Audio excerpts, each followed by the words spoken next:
Welcome back, guys. It's the Tightwad, and I told you I'd come back with a review of the new kick ash basket and the kick ash can.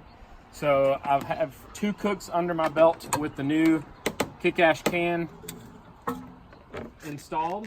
So I'm going to pull the grates out here, and you'll see that my last cook pretty much used all of the lump that was left. But I'll go ahead and shake out the kick ash basket with what's here. And this is our first look at the kick ash can to see how much of the ash it actually picked up. One thing I thought of whenever I first purchased this was that I like to get all the ash that's around the edges. So I'm just going to use a paintbrush here. This is just a cheap $1 paintbrush from Harbor Freight. And I'm just going to brush the ash down into the can.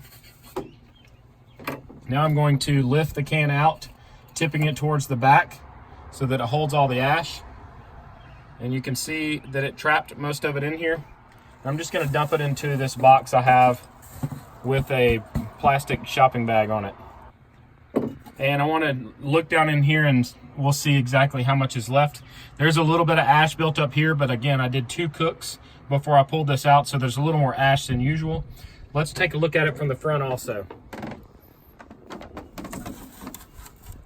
So looking in here, you can see there's a small dam of ash in front of it there that I could now take my ash tool and rake out if I wanted to, but I don't think it's enough to fool with this time. So I'm just gonna take the kick ash can and drop it back down in here. Again, I'm gonna reach in with my fingers and make sure that it's fitting straight into the air hole.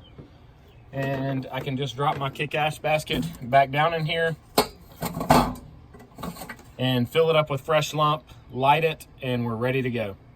I decided that one video showing you after just 2 uses wasn't enough. So I'm also going to show you a follow-up that I did after a low and slow cook where I fixed some ribs. So check it out. I did a low and slow yesterday of some ribs. So I'm just now getting to the egg this morning to clean it up. And I'm going to clean off this grate a little bit first. I really like this style grate cleaner. I don't know if you've seen one of these yet, but it's still wire, but it's not wire needles, so they can't come out and get stuck in your stomach or in your intestines like you've probably heard the horror stories of. It's just little spirals of wire, and I've really enjoyed it. I know a lot of people are into the wood scrapers, but when you have multiple different grates, the wood scrapers don't seem to work as well. So since I use both the stainless grate and the cast iron grate, I like this metal one instead. I'll put a link for it in the description below. I bought it on Amazon. But I'm just going to use my grate lifter to get that grate out of the way. I'm going to put on some gloves.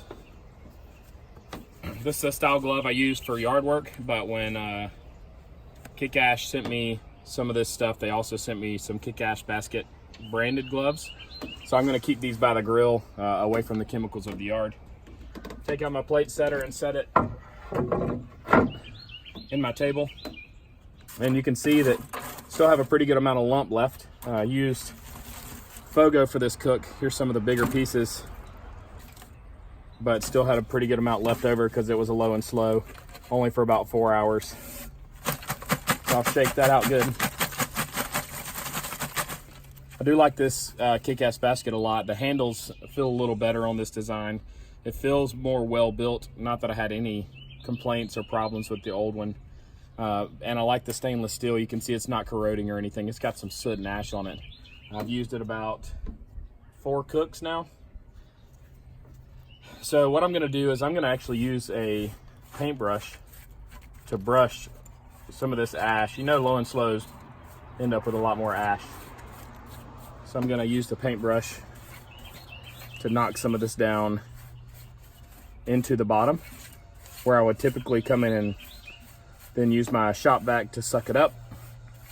Today I have my kick ash can in here, so I'm gonna grab it on the inside here and lift it straight up, and you can see it's full of ash, and I'm just gonna dump it in a cardboard box. I am gonna invest in a galvanized can to keep out by my egg, so that I can dump ashes in it. But for now, a cardboard box works just fine. And then all I gotta do is drop that back down in there. Super simple, super easy. I've done this with 3 hot cooks, like regular grilling style cooks. And then this is my first time with a low and slow. Still did its job. There is a little bit of ash that builds up on the front side here that I'll show you in just a minute, but I might only have to clean it out every 4 or 5 times that I use the egg. Here's a quick look at the front so you can see the little dam of ash right in here that does get left by the kick ash can. But like I said, I would probably only clean that out every 4 to 5 cooks, depending on how bad it was. I would just keep an eye on it.